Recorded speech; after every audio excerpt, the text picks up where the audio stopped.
Right. Welcome to another live streaming of Elite Leadership, where we barely schedule someone on time, barely promote it, and it's completely unscripted, live, no editing. Um, I got into a follow up conversation with this person at the beginning of the year. Of course, I had to fly out to New York for a conference in order to do that, but we'll talk about that one later. Um, just kept engaging throughout the rest of the year. And our last conversation, I just looked at her. I said, I got to get you on. Um, the journey, the current mindset, and where this phenomenal person is going is in almost the same path in completely different spectrums and industries than me. And just the time that flies when we talk to me is important. So, Nora, welcome to the show. Welcome to having you on here live and in person. I want to kick this off with one of the most important questions that has come up recently, and that is, what does everybody think about your hair? I think that's what we were just talking about. You have a phenomenal The hair day, question was ma'am. just for you, my friend. I just want to make sure Told you I'd you have an go off a antenna little bit. standing up. Thank you, Mel, for having me. It's always a pleasure talking to you. I appreciate you so much, and I will say I love the fact, like when you said it at the beginning of the year, I'm like, I love the idea of it, let alone the marketing behind it, and kind of where we are in this leadership development, workforce development, and coaching mindset. Uh, Walk me through the mindset, because we can go to history, but I actually want to just talk about literally Nirvana, right? Or Norvana. Walk me through that. So it's a short and a long story. I believe that I'm really lucky, and I've been gifted with finding people along my path that are out there to help me and that give me nuggets all the time. And over time, I realized I could pass on those nuggets to other people as well. So why not? And that's why I found myself saying yes to a leadership coaching course internally in my previous institution. And that helped put me on the path of coaching. But way before that, I was doing more mentoring.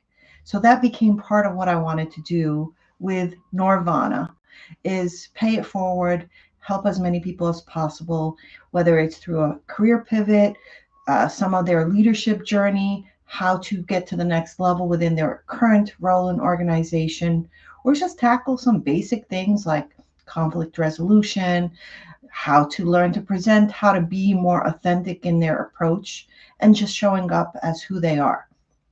So that's been part of what Nirvana became when I decided, hey, I could do it differently. I'm not going on the right side of the road anymore. I'm going to go on the left side and approach this career pivot with fresh eyes and a different mindset.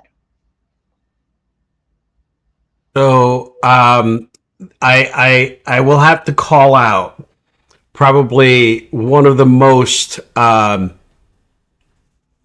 impactful posts on LinkedIn, but pretty much almost anybody has written, and the feedback around that. Walk us through that post. It was a couple of weeks ago, I think. Walk us through the post, and let's walk through that journey backwards or forwards, however you want. Okay. So, backwards, a couple of years ago, I met somebody who impacted me quite a bit and said, what you're doing in your organization is amazing. And as you pursue new opportunities, I encourage you wholeheartedly to start sharing stories the way you would share them with me, but in post format, in written format. And so for many years now, I've been sharing a lot of lessons learned, ideas, nuggets with people through articles. But this year, something very specific impacted me. I got laid off from my 10 years of position at the helm of a service management office in healthcare. And I got my notice on October 30th of 2023.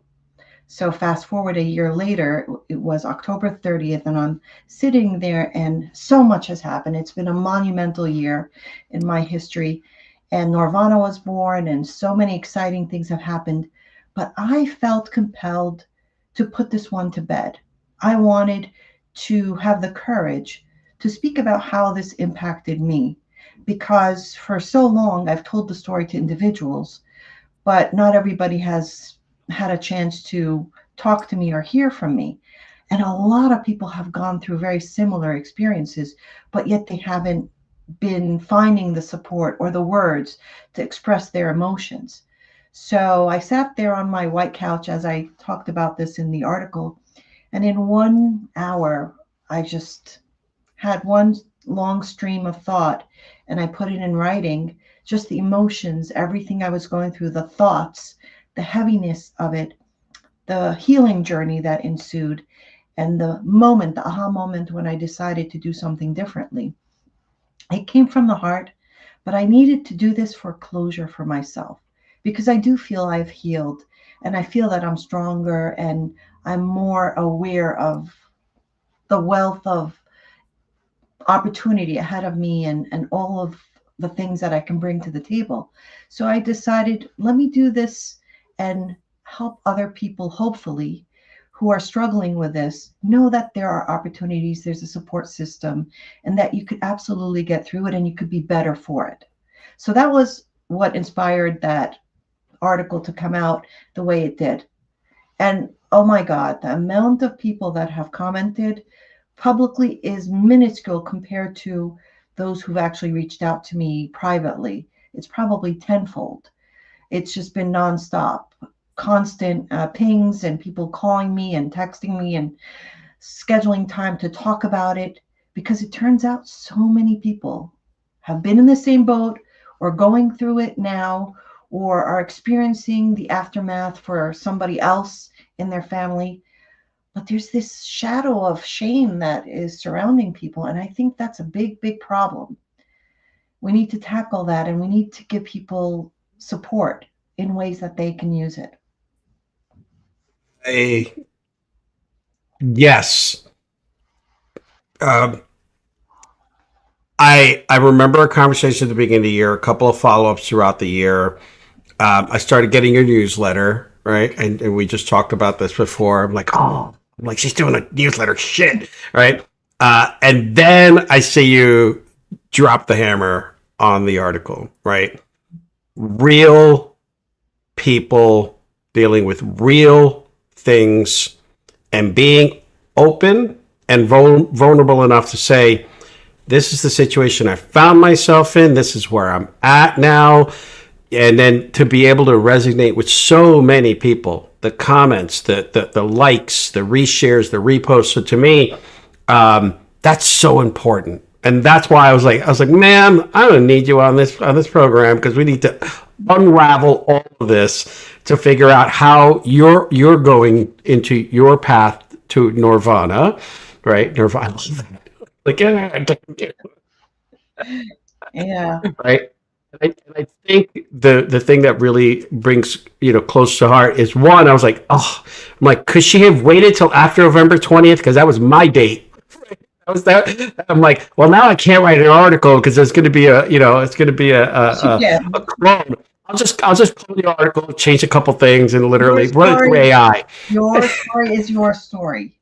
I don't know if you have a white couch like I do, but I sat many, many hours, in fact, days on that white couch. So everybody's got a spot and everybody's got a story, and it's very unique and very personal. And that's the piece that I think is important. Nobody is above those circumstances. It can happen to everyone. It can happen to anyone, and we're none of us are indispensable. And understanding, oh wow, understanding. I love those effects. Understanding that we are not impervious to these situations, but we're strong enough to figure it out. And it's not even a hierarchy. I mean, it happens to everybody. I was interviewing Amen. somebody who I was in touch with over time, And this was a founder and CEO of her own company, which got bought out by another company. And they gave her, I guess, a VP position or an SVP position in that company that acquired her. And eventually she got laid off. And despite the massive amount of money she got from the acquisition, and she was financially set, it hurt. It absolutely messed with her mind. It affected her in many ways. And I remember hearing that and being surprised. But why should I be surprised? Why should we be surprised? This is something that would affect anyone. Doesn't matter where you Yeah. are in the food chain. Yeah. Yeah. And I have to say, um, if you haven't been hit by a layoff in your career, kudos to you. The last 4 to 10 years has been topsy turvy. The last few years have been topsy turvy, right? Yeah. Surge because of the pandemic, and then drop. Actually, surge and drop because of the pandemic, right? And then additional drops and people leaving and people repositioning themselves. Um, and it's one of those things that I was just talking to a colleague of mine this morning, and I was saying, you work and you deliver and you're quantifiable and you're growing and your teams love you, and you know, and then there are decisions made that just sometimes don't make sense. You just don't understand them, right? You're like, Yeah. really? Right? After all of this? Well, see, the thing is, it's not personal for the company, but it's personal for the individuals. And Right. so to tell somebody, well, it's not personal, it's not really you, well, it's impacting you. Yes, it is personal. It impacts these people. It impacts their finances, their healthcare. It impacts their day to day. It impacts them mentally. It might impact them physically. There's a huge amount of impact. And Yep. we should not negate that. I think we should acknowledge that and we should work through that. Absolutely. And there's a couple things that I see in the industry that are great, and some of them that aren't. In kind of in our shoes, right? I know I sit on a mission of what I was doing and why. Right? You sit on a mission of what you're doing and why, and then I see a lot of characters who are harping on this emotional, physical, and financial drain, and they've got a program, right? And they work every marketing sales technique, $27, then you do this, then you do this. And by the time you know it, tens of thousands of dollars are out the door. You're still in the same scenario. I see this with cybersecurity. Hey, you know, here's a boot camp for 3,000. We'll help you try to get a job. And guess what? 10,000, 20,000. And then you're left off into the ethos by yourself a year later or 6 months later with, you know, a pretty good resume, you know, a certification, no hands-on training. You don't have the connections. They didn't help you with your career development, your marketing, you know, building out your network or anything else like that. And there's a factor, not a lot, but there's a faction, let me rephrase that, of folks who will harp on taking advantage of that. And that's some of the stuff that to me really kind of just makes me just get a little hostile. But then I get a chance to talk to people like you who just told me they spent an hour with someone because they had reached out because their family, you know, themselves and their spouse were impacted by layoffs, and then we give back, right? We give back by listening, providing free advice, or doing whatever we can, making connections. And that's one of the things that I love about our conversations is we always end up talking about things like that. And that's awesome. Walk me through what you're currently doing and what you're doing now that ties into the things you were doing. Yeah. So I want to just address something you said. I think you just never know. So when you put a lot of constraints on your time and what you should be doing, you are closing yourself off to opportunities that might be there for you. You just don't know who might know somebody who might be in a position to recommend something or may say something that changes your trajectory completely. Yep. And I think too many people try to get it exactly right where their time is spent in a very pristine, sterile way to manifest certain things. But I think it's the happenstance of it all. It's the staying open and excited about people and opportunity and just being okay with not everything is structured. I see something at the bottom. Yes, it is a Yeah. aspect of it. Yep. Yep. Yeah. Yeah.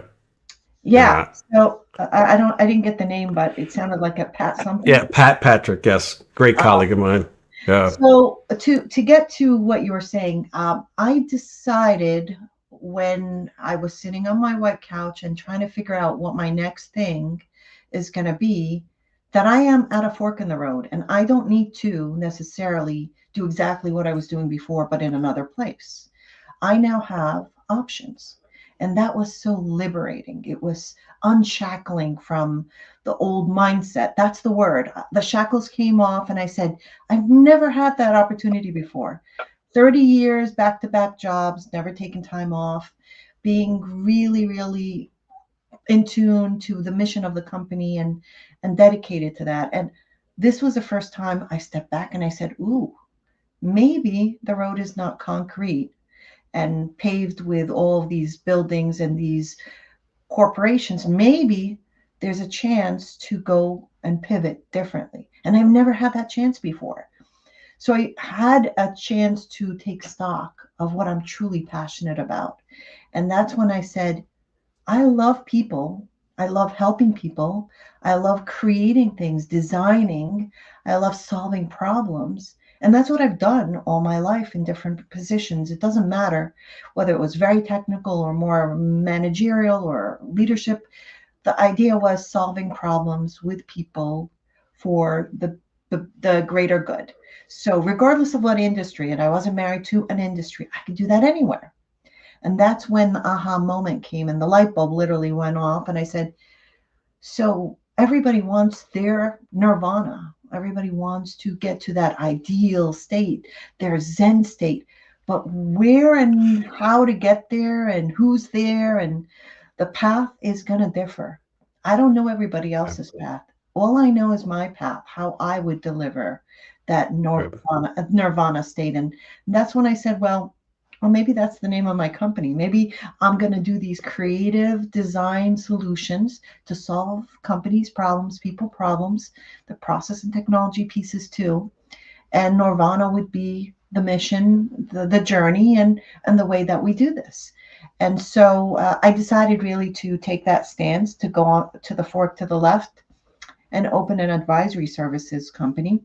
And for those companies that are really serious about addressing customer experience, that's what I think is the differentiator.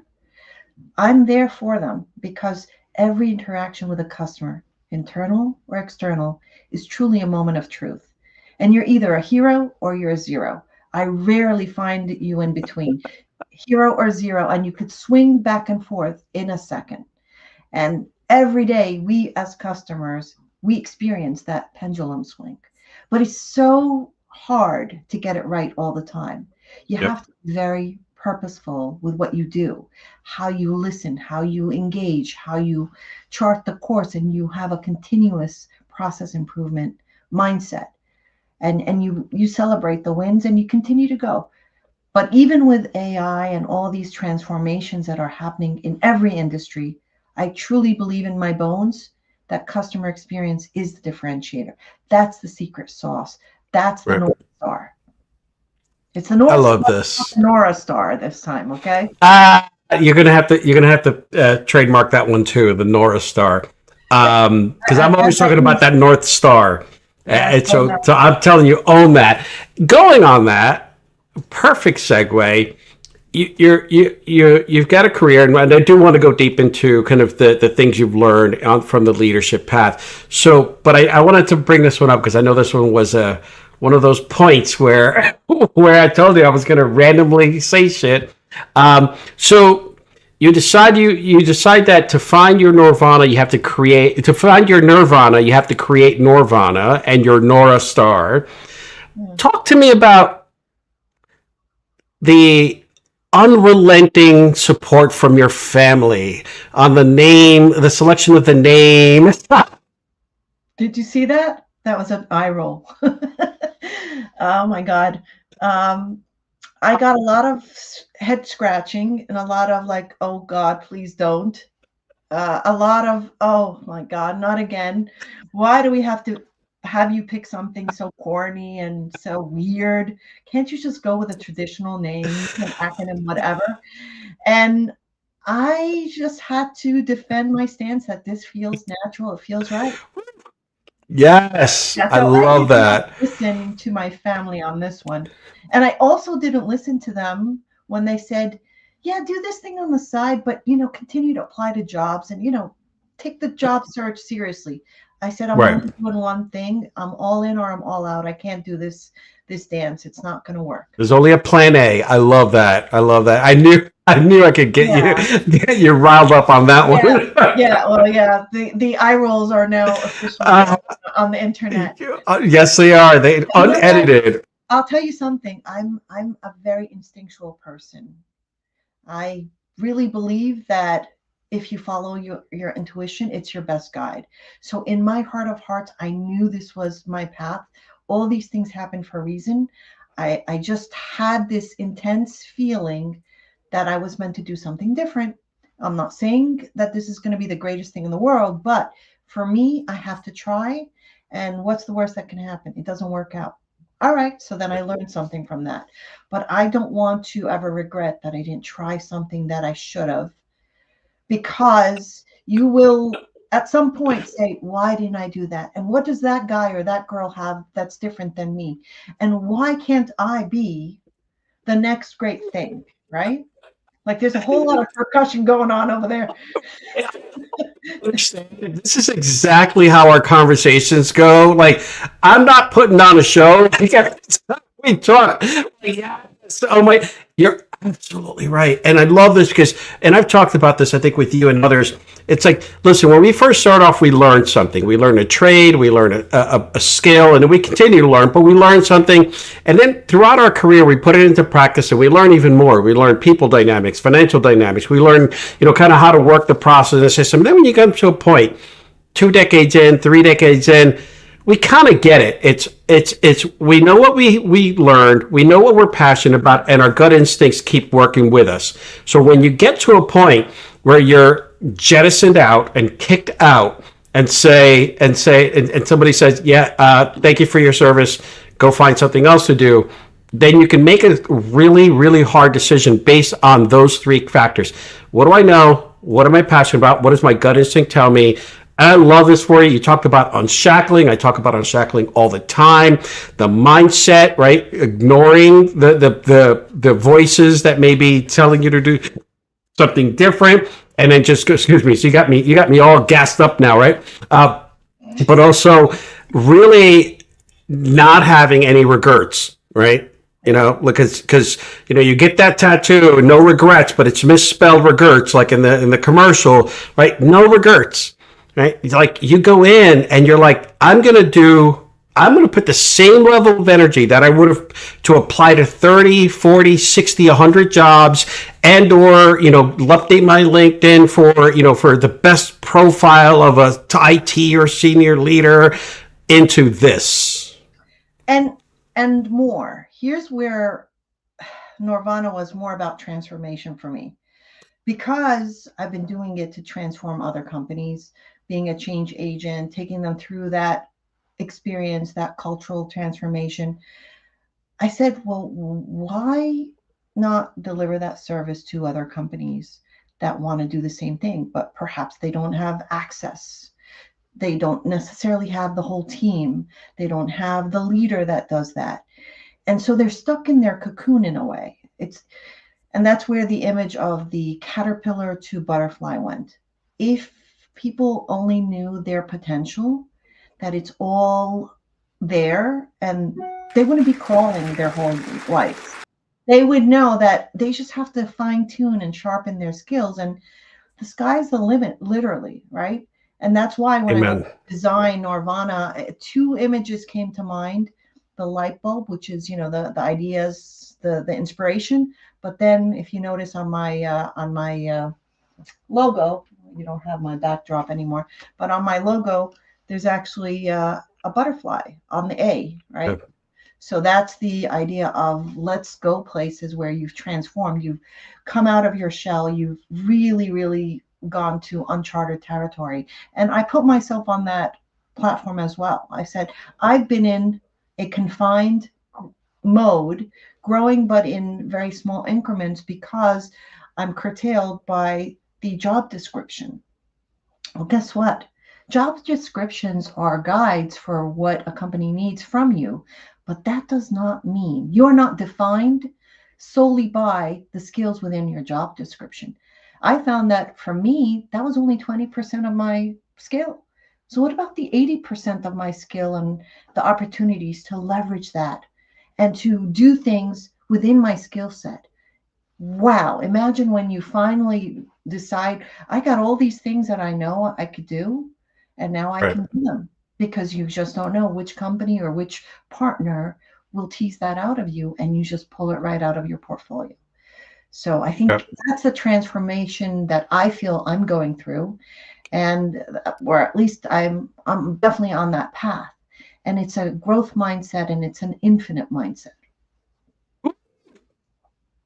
Dropping it like it's hot on that last word, infinite I mindset. borrowed that from Simon because Simon's about the infinite game, and I'm a big, big fan of his. So, The infinite mindset. If you think about that, right? The untapped potential, the energies, everything. That's that's where it's at, right? Because we always there's so many people that I talk to that are just I'm just talking to who are setting a goal like I just need this, or I just need to get here, or I just need to get here. Where last year, as I was going through this journey, I'm going to call it out for what it was and what it is. I needed to set bigger goals, right? I had accomplished goals 4 years ago, made plans, accomplished them. No need to rehash them here. Huge goals. Last year, I was like, I'm leveling up. I need that again, right? I need to shoot for something big. So I said, what can I call this goal? So I originally called it, and I'll call it out, next level shit, right? I needed something next level, but and I I'll couldn't promote that, right? I couldn't promote that, right? It not was get really into hard. natural language search in this case. Right. And there's some, there's a couple of posts you might find that hashtag in, right? That I Right now, I squeezed in at the know. end of last year. But then I said, what can I communicate? And I said, well, what is the goal, right? Where do I want to be? How much do I want to make? What do I want to do? Like all of these things, the same thing that I did 5 years ago. And I said, what's that North Star, Nora Star that I want to set as a goal? And I said, well, if I'm going next level, right, next level blah, then the subheading is intergalactic world domination. That's not even a tad melodramatic. Right? But here's the thing. You just said it. Infinite mindset, right? Yeah. That ties in so perfectly to that idea that I had. I was like, I didn't want to say I want to be the CISO of a, Fortune 50, Fortune 100, SMB, making this, making that, living here, blah, blah, blah. No, I did put a number to my efforts, right? Which is a 10x number of my salary as revenue. Check. That was easy. Just add a freaking zero, right? And, going into the 10x mindset and everything else. I'm already kind of pretty much where I want to be physically, right? So, a couple changes here and there that I could make.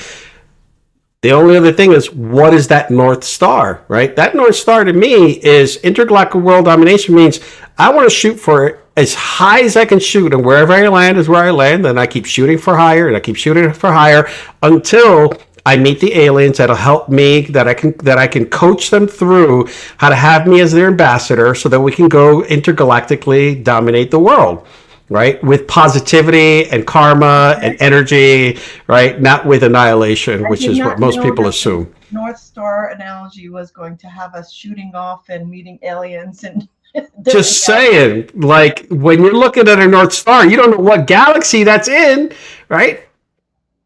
Like, True. why limit yourself is basically right. That's why when you said infinite mindset, I'm like, oh, damn. Like, That's huge. As you're talking, I was thinking about my childhood and the two things that my mom saved of my childhood. And this is a funny story. She saved a yellow polka dot bikini from when I was 4. I have no idea why. I don't even Which know if of she course you knew. could still fit I, into. I don't even know if she knew there was a song about that, or maybe she bought it because there was a song and a book called How High Is Up. It's a kid's book. And in that book, I still have the book. It's messed up. It's fallen apart at the seams. But I could see I was doodling in that book. There were pictures and me drawing aliens and whatever. I have no idea what I was drawing. I was not an artist yet. But I thought, this is kind of an interesting thing to be saving a bikini and a book. I'm going to focus on the book side because the bikini Let's thing's a little bit, obscure, but hey, I love my mom. She was always very interesting in what she explained away. Yeah. So she's wow. on a trajectory of always thinking of the next thing, the opportunity of I the love that. I love that. So going through how high is up, right? And it's like a blue cover with stars on it. Yes. Oh, did you Google it? Okay. Maybe I may be multitasking I while have you're a cube in talking. my room. I can neither confirm nor deny that. Walk me through the doodling. Walk me through the connection because I'm in a couple different coaching groups and other groups that talk about kind of the childhood reconciliation and kind of connection and the mindset around that. So walk me through that. You know, I don't obviously remember doodling in that book, but what I do remember, I used to always love to play with crayons or to draw things with crayons. And I do think that we're all artists. That's exactly it. Yep, exactly the book. I would rotate it, but go ahead. Yeah. I think something happens in our childhood where we stop getting encouragement from those around us and getting applauded for our creativity and our talent. And they start to force us into drawing within the lines and coloring within the lines. And that is destructive in a way because you start to put constraints around a person's ability and you start to grade their performance. When in reality, if they just got a little bit more encouragement, they could develop their art and their creative energy and do more in their right brain. And so it happened again when I think I was 10 or 11. And I don't know if you see it. I was not planning to show my whole office, but over there, you see there's a picture of a tree. That is Yep. the tree that inspired me. So I was taking an art class, and I wrote an article about this, so you don't have to go deep down. But I was asked to draw a tree, and we were all asked to draw a tree. We're sitting outside, and it was a painting of a tree. And it was the first time I held a paintbrush. And that could have gone really badly because most people at 10 don't really know how to draw a tree and get the shadows. But I remember this person, the instructor, saying, just look with your eyes, whatever you see, whatever colors, whatever feelings you get, just use your paintbrush and put that there. And he kept encouraging me. And I just really unleashed this creative energy into my painting. And that's when I recognized, hey, it is possible to draw a tree. And the more people saw it and felt it was realistic, the more I was encouraged to believe that I am artistic, that I have creative talent, and it planted a seed within me in my ability to do things outside of the norm. So that was the tree that inspired me, and I wish I knew who the person was.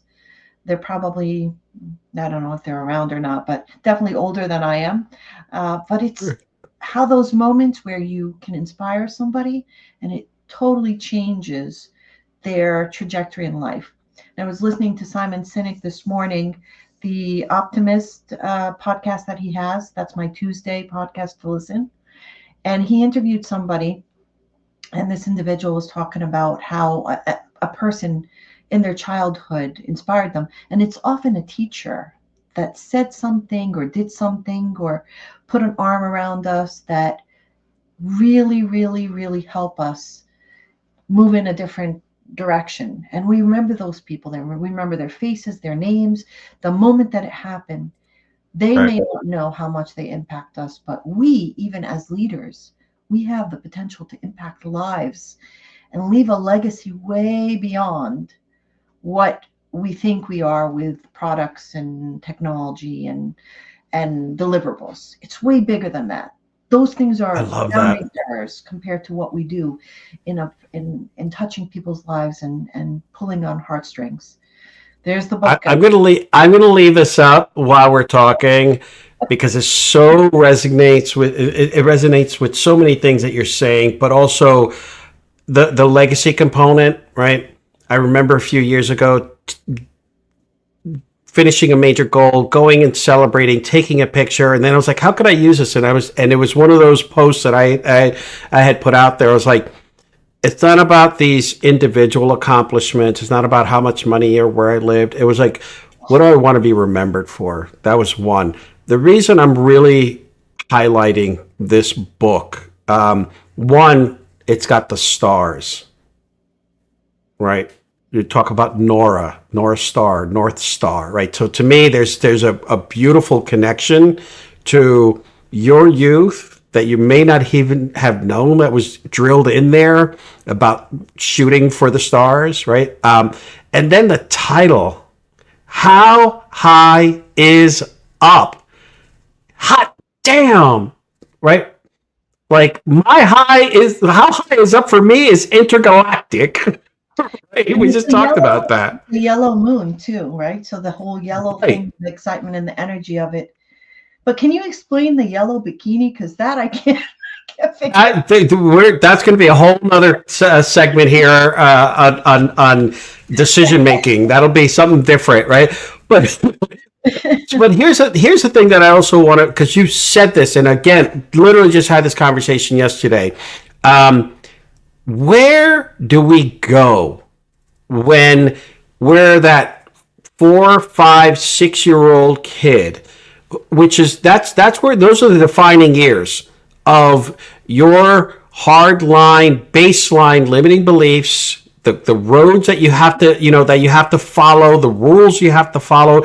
That's when you start going into school and you get into a line and you've got process and order and this and that creativity and that mindset and that kind of youthfulness of just being you starts to get realigned into a standard, right? Yep. You can still have fun off, like I remember doing some stuff as a kid, like abandoned buildings and, abandoned factories, or like But it's no kid, compartmentalized. That's the problem, is that right, there is this segregation from your fun hours and your after hours versus your responsibility in whatever role you're in, whether it's in school or in a right. job or in your family.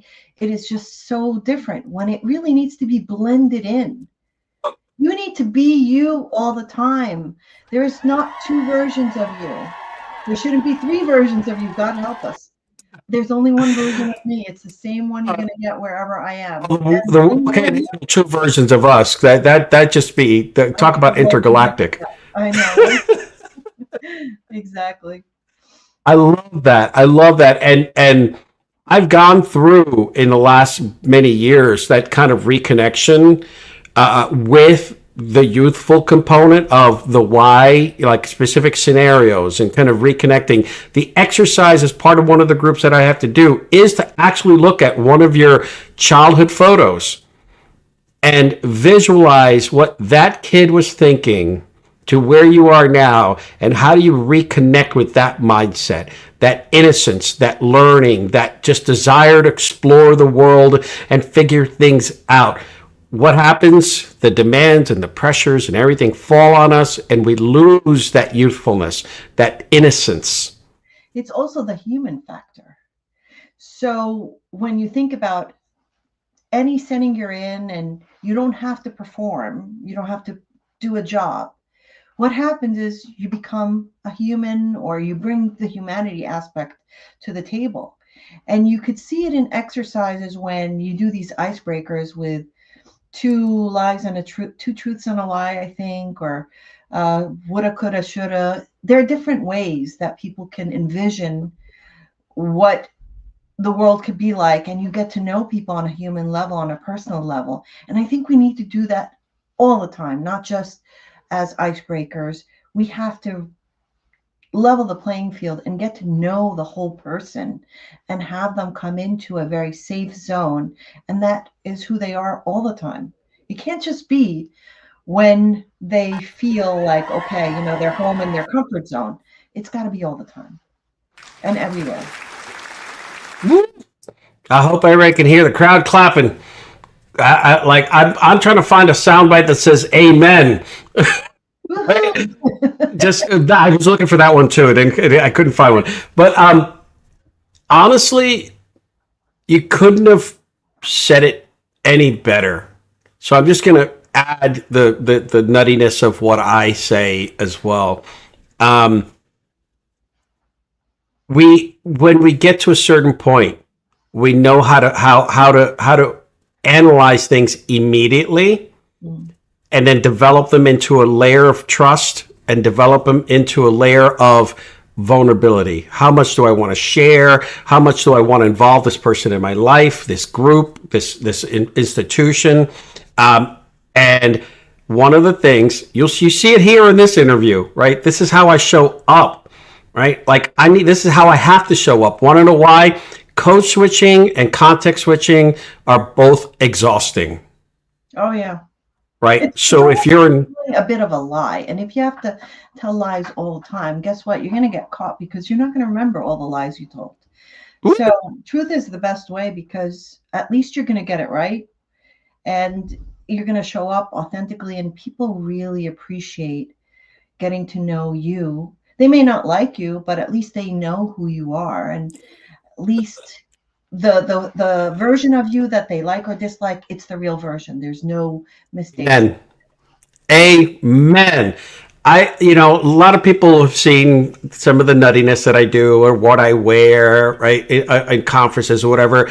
And I've kind of come down. I love you in pink. It's an awesome. I was going to wear pink today, but I was like, you know what? I may want to wear that later this week. I've got an event, blah, blah, blah. So I really, this close. I decided to wear the trusted blue, right? Blue is a trust color. So the thing that I love about what you just said is exactly that, right? When I show up for me, right? I don't show up to put on a show for everybody else. I show up for me on how I want to show up. Okay. Now, here's the result. One of the three things that I figured out happens. You're either going to be humored, you're going to be inspired, or you're going to be scarred. Either way, you're not going to forget me, right? Because I showed you a different way that you can show up, which is the way I want to show up, right? Now, you take 1% of that or 99% of that or 100% of that, and you do it for you and you become comfortable, go for it. Show up the way you want. Show up and show out. But you also recognize differences in people, and you are very mindful of customizing your approach for a person. So you're not going to apply a one-size-fits-all to everyone. Every now and then. I don't know. Yeah. You may think you do, and maybe you feel like you've got some common things you do with people.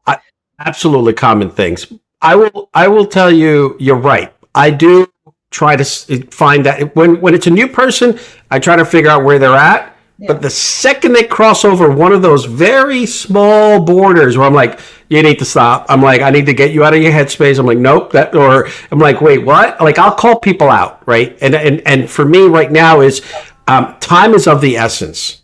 Yeah. Right? Is a term that I heard across contracts for the last 20 effing years, right? Right? Time is of the essence. So if somebody approaches me, they want to introduce themselves to me, and that's just a casual piece, fine. You're right. I know this is going to sound crazy, but there's a lot of conversations where I don't talk, especially in new groups. Why? Because I'm analyzing the living crap out of everyone to see where are they, or where are they coming in from? What do they do? What do they learn? How are they interacting with everyone else? And I've caught myself in a few conversations. I was like, did I actually say anything? Right? But what I did come out of that was I got to follow up with that person and that person, because those are the people who showed up differently. They were candid. They knew their stuff, right? And So a lot of times you're right. I will have a different mode, but I'm not a different code switch, right? I love. There's a video on that shows coach. This one woman, and I think I've said this before in the past in another interview. Woman coming into work, right? And I can't. She's I think.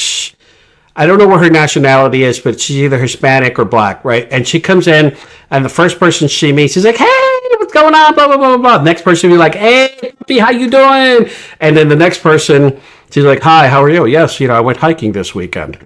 Right? There were 3 or 4 completely different interactions, right, based on the other person.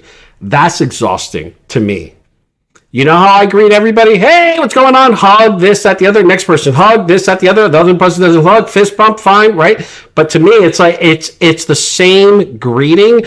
I may be a little loud. I'm sorry, I'm Hispanic. That's how I get, right? I may be slightly caffeinated.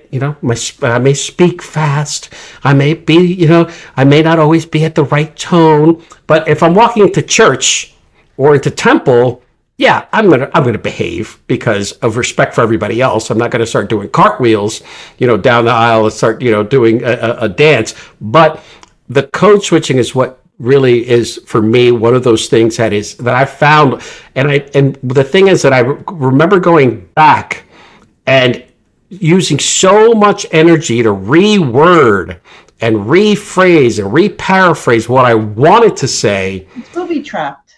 It feels exhausting. You're right. If you have to walk on eggshells around a person or a situation, you are not authentically yourself. Thank you. Too many guardrails, and it feels artificial. And that is not something that you really need to withstand for too long. You couldn't. It's just not natural. And if you you're not in a safe environment. And psychological safety is so very key to healthy growth and teams achieving their maximum potential. Absolutely, cognitive discipline and growth, psychological safety, and motivation. Yeah. Right. The leaders of the world need to focus on those 3, and they will have the best performing teams, the lowest attrition and churn. Why? Just got off a call this again. I get on a lot of calls during the day. Just got off a call with somebody who said, "Yeah, you know what? I was going to take a long time off, but a great buddy of mine that I worked for a bunch of years, said, hey, I got a role for you."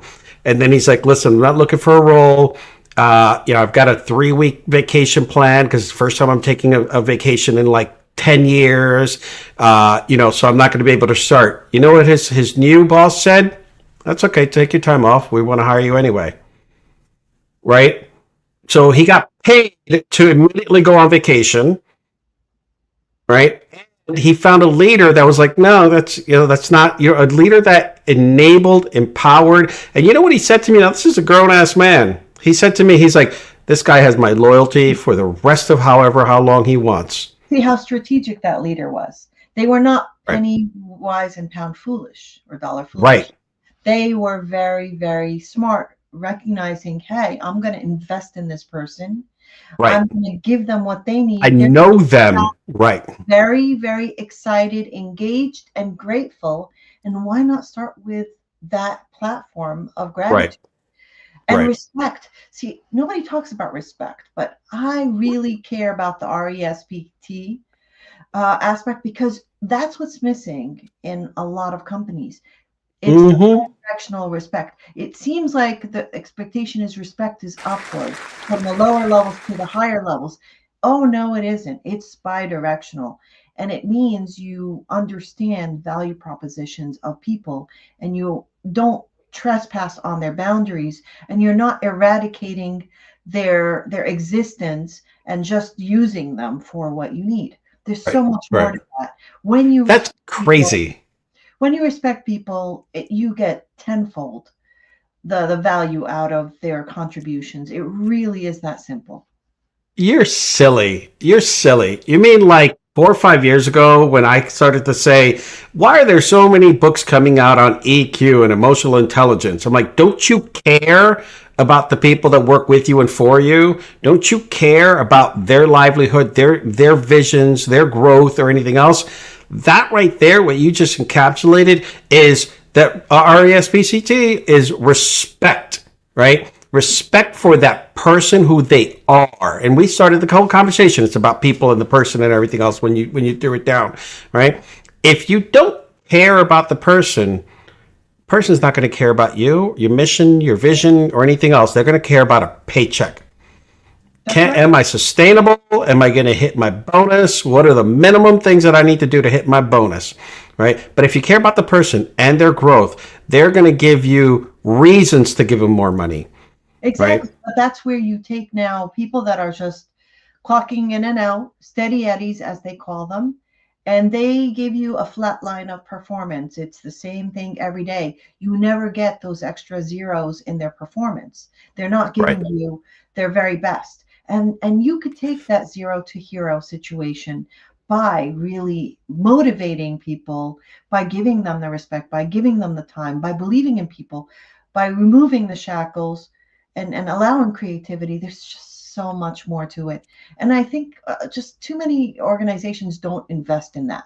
They don't think about that. They don't train leaders to do that. They don't coach them into that. They don't model that behavior. They don't have the culture of that. And again, my favorite definition of culture is the behavior that senior leadership either displays or tolerates. And it's just been tried and true over and over. And so leading by example, or allowing certain very negative, toxic behaviors to fester, that's the downfall of a lot of organizations. Yeah. Oh my gosh. This rash of laying off and eliminating positions just because of bottom line numbers and rounding up and all that. I don't think that that's sustainable. I think that is a very dangerous thing to be doing. And the pendulum's going to swing in the opposite direction. And mark my words, it's happening now. It's literally happening now. To find real talent and to hold on to them and to gain the level of commitment and value out of having them, and it's gonna affect them. Right. Yeah. To your point, same conversation. Leader just gets pulled back into they suck him back into the mix, but he's in a good place. They came to the realization, this is a Fortune 500, came to the realization that they made too many cuts. And they unfortunately got rid of incredible talent that was doing incredible work without realizing it. And now they're rebuilding. But guess what? My colleague comes in and he says, I'm hearing it from the people who are still there. Do I still have a job? Will I have a job? They live in fear, right? Because now they're bringing outside people in, right, to backfill these empty, gaping holes that could have been from a sustainability standpoint. Hey, we're not going to survive unless we do this. Okay, bad business planning, market, whatever. And physiologically, when somebody's bracing for impact, their body is tense, their mind is scrambling. They are not focused on anything but surviving. How do you lead a team of people in constant fear? It is not healthy. You are absolutely walking up a down escalator when you do that. Yep. You are no way going to move things forward. You're just trying to keep up, and you're never going to get where you need to go when you do that. Right. And you talked about psychological safety, and that's one of those three key things that I always focus on. And the other thing that, for some reason, just kept resonating with me for the last few years is resilient teams. Right? In cybersecurity, in IT, marketing, it could be any group, right? If you don't have the leadership skills, the leadership qualities to build a resilient team, to fight for to reduce and to fight for context switching, right? Throwing 16 projects at a group within 16 days or 3 months is not a good way to keep growth going, right? If you don't make the time to train them, if you don't give them the time for growth, right? Because you're understaffed, well, guess what? You're going to get what you get, right? You're going to get punch out, punch in, punch out. Right, you're going to get folks who are going to do just as much as they can before they have to pull out, bail out, quit, get sick or otherwise. And the mental drain of making these dramatic cuts. There was just another cut at 23andMe today, right? I saw 200 that. folks are being, chopped off. I get where companies have to be sustainable. Maybe they grew too much. Maybe they can't think of different lines of business or whatever that is. But at the end of the day, not saying it was, if that was a decision based on the lack of planning, lack of growth, lack of anything else, and now they're going to pull down to maybe later on I call it rubber banding, right? You kind of pull in, then you got to go stretch back out and could grow. I've seen this 25 plus years, right? They fire a bunch of folks, they let go of consultants, they do all kinds of pieces, and then guess what? Not good enough, right? They thought they were saving money, they thought they were doing certain things, and at the end of the day, that plan did not work out. It might work out. A lot of companies do work out, but I've been in roles where 3 consultants were removed and 15 contractors were brought in. Like, Yeah. how does that work? Right? I get you got a different expense line. Maybe it's OPEX versus What I think CAPEX. is companies are forgetting that they've got 2 customers in the equation, their internal customer and the external customer. If you don't build trust with your internal customer, your EX will never be good, and you cannot deliver really excellent CX. You need to Right. have the total experience in mind. And Yeah. what they do by destroying trust or watering it down or not investing in the people side of things is very harmful, and it does sabotage things, and it's a losing battle. They're going to Yeah. constantly look at nipping and cutting in different ways and eliminating hardware and software and people and closing down facilities because they're not putting their time and energy into building trust and taking care of Right. the people. If they did that, they could exponentially improve without Amen. having to do all these other things. And I it's love a this. model that needs to be revisited, unfortunately. But if we're just thinking about the bottom line and doing everything with a cost benefit thing, that's just going to lead us into that ditch all the time. Right. And I love that we're about to round off this hour. I know we've been talking for an hour, right? Doesn't seem like we have. Like a minute. By the way, I Right. saw something come across. I believe you had a couple of comments that came off, so I don't want to ignore that. David Lynn.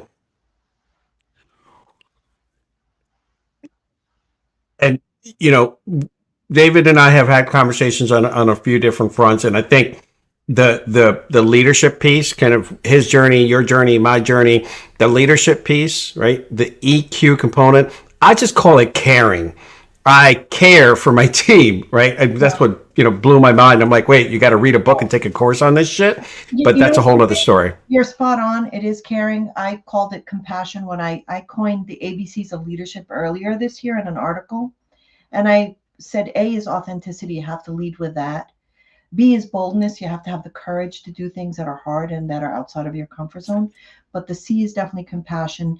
And I cannot see a successful leader be successful without having the compassion piece to ground it and to anchor himself or herself in what they do.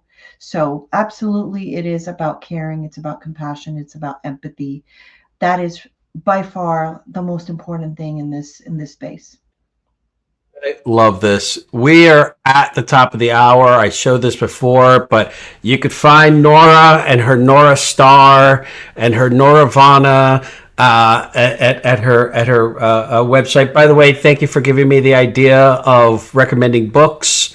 I may have gone a little bit overboard with my implementation, but I love your idea with the resources, the newsletter.